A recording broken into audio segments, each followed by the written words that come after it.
Bonjour, bienvenue dans cette nouvelle capsule vidéo. Nous sommes dans l'épisode 11, un contexte international favorable à la création du tiers-monde et du monde non aligné. Nous sommes donc toujours dans une nouvelle donne géopolitique. Et donc dans les causes de la décolonisation, nous abordons un petit 2, un contexte international favorable. Pourquoi il est favorable? Parce que les deux superpuissances sont favorables au principe de décolonisation, autant l'Union soviétique que les États-Unis.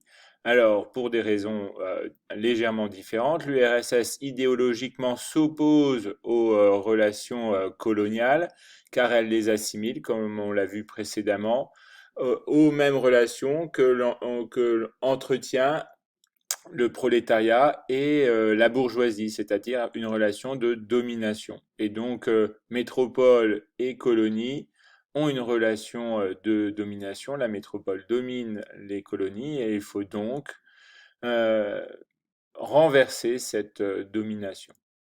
Deuxième raison pour laquelle l'URSS s'oppose au colonialisme, c'est qu'elle espère avoir du prestige par ce soutien, obtenir en contrepartie, des indépendances, de nouveaux alliés dans le monde, dans sa lutte contre le libéralisme. Quant aux États-Unis, il s'agit d'abord de leur histoire. En effet, il faut se souvenir que les 13 premières colonies en 1776, en fait, ouvrent la période de décolonisation. C'est la première colonie à obtenir son indépendance. Et donc, historiquement, les États-Unis sont, tendent à défendre les colonies contre les métropoles et à soutenir la décolonisation. Et de même que pour l'Union soviétique, ce soutien n'est pas totalement désintéressé. Les États-Unis souhaitent s'ouvrir de nouveaux marchés, de nouveaux clients et aussi de nouveaux alliés dans la perspective de la guerre froide.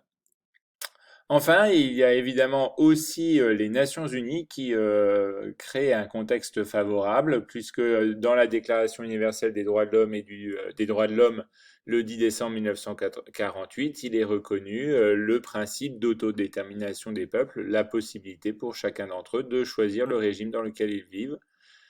Et donc, l'ONU offre une tribune aux États nouvellement décolonisés, nouvellement indépendants, pour en fait soutenir ce mouvement d'indépendance. Elle crée même cette Nations Unies un conseil de tutelle chargé de soutenir les territoires qui accèdent à l'indépendance.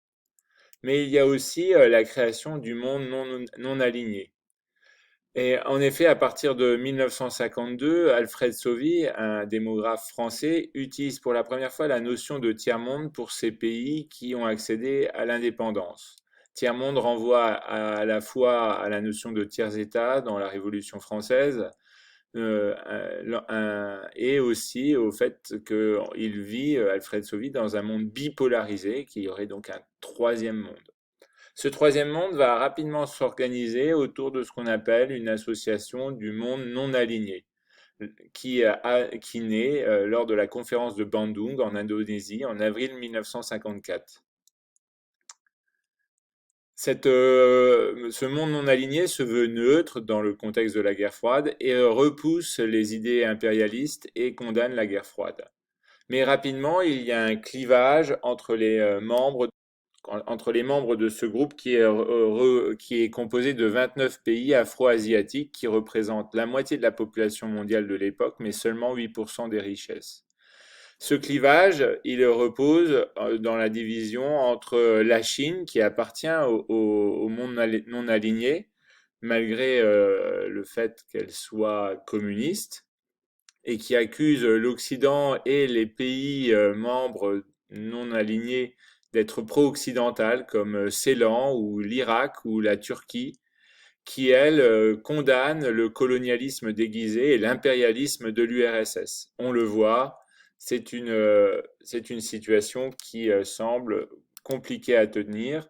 Toutefois, dans la déclaration finale, les différents membres s'accordent sur la condamnation du colonialisme, de l'impérialisme, du racisme et tentent de promouvoir la paix, en particulier au Moyen-Orient.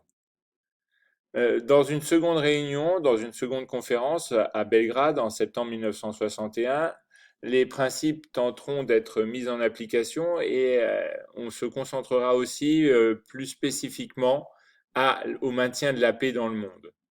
Les principaux leaders du monde non aligné lors de cette conférence seront le Yougoslave Tito, l'Égyptien Nasser et l'Indien Nehru. En quoi le processus de décolonisation peut-il remettre en cause la bipolarisation?